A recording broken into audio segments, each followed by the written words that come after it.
Ring of Honor's 14th anniversary show is February 26th, and there were two big matches announced this week on television. I think it was technically, yeah, this week still because I guess where I live, they moved it. They moved the television like airings from Saturdays to Sundays for some reason. I don't know why, but it's a local station's choice. That's something there. This has nothing to do with the Comet TV deal.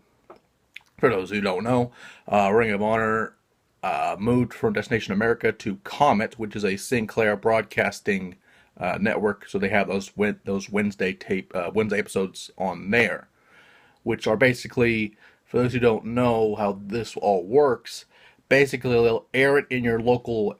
If you have Ring of Honor, basically it'll be on your local station whatever day they have it. If you missed it, it's on Comet that Wednesday. It's the same episode from that day, but it's on Comet. That's the same deal it was with Destination America. So there's nothing different there. But for those who always wonder why they moved the Wednesdays, it's just for basically national syndication.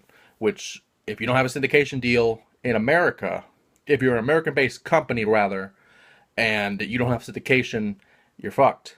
It's that simple. But the thing is, I don't have Comet, so thankfully it's on a local station in my area. So for those that are fans of Ring of Honor and are confused by that, check if you have Comet. If not, check if it's in your local area. Depending where you are in the world, depends where it might air, and also depending if you have cable or satellite or whatever. That might have a factor as well. But regardless, it's it's weird because for Ring of, I don't get on the matches after this, but to me it's just a little weird that Ring of Honor went from Destination America to an even smaller network, or at least, well, I don't know if it's small because I don't have Comet, but basically it's like the Pop TV thing with TNA. They moved from Destination America to Pop TV, which again I don't also have. So I wonder if that's just an area issue, or if that's just cable plans or satellite plans or whatever. They just have certain stations for certain providers, if that makes sense. But regardless of how you watch it or if you watch it, this 14th anniversary show in Vegas will be amazing for these two matches alone. Now, to be fair to Ring of Honor, they did lose a huge name in AJ Styles when he entered the Rumble. But they made up for it in a tag team match with the Briscoes versus Michael Elgin and Hiroshi Tanahashi.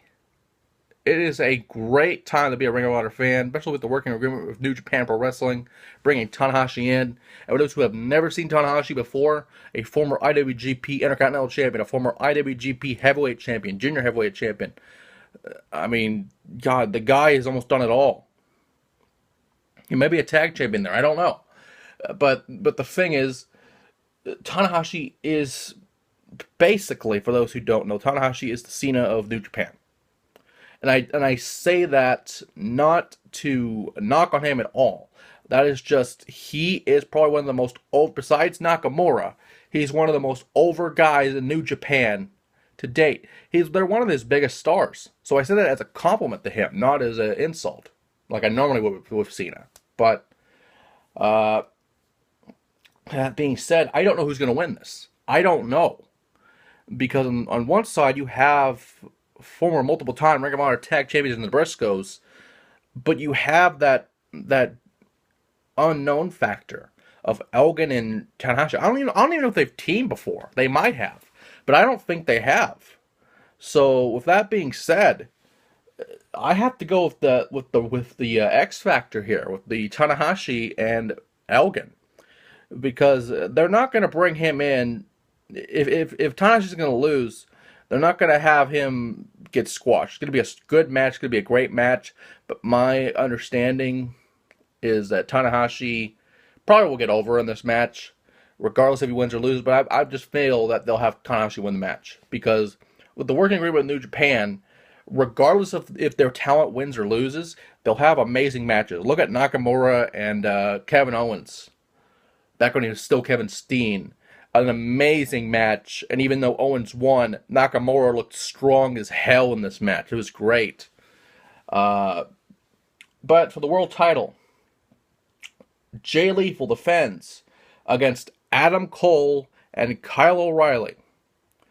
Now, honestly, again, they lost Maria and the Miracle. Now he is now the Miracle, Mike Bennett, to TNA. So again, another big losing game. But you bring back Adam Cole, a strong name in Ring of Honor, and you bring back Kyle O'Reilly into this title picture. It's great. But something tells me that Cole and O'Reilly will cancel each other out. Thus, Lethal retains. That's simple.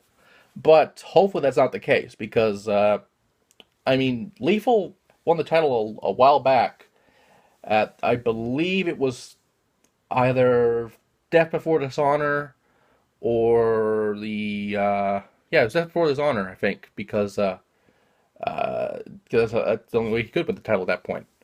But he's held it for a while, and I don't know what they're going to do. I don't know what they're going to do with Lethal. But the thing is, regardless, he dropped the TV belt. So it's interesting to see how you would book Jay Lethal here. But regardless, this 14th anniversary show is far from being completed. It's far from being fully booked. So we'll see what happens in the weeks to come.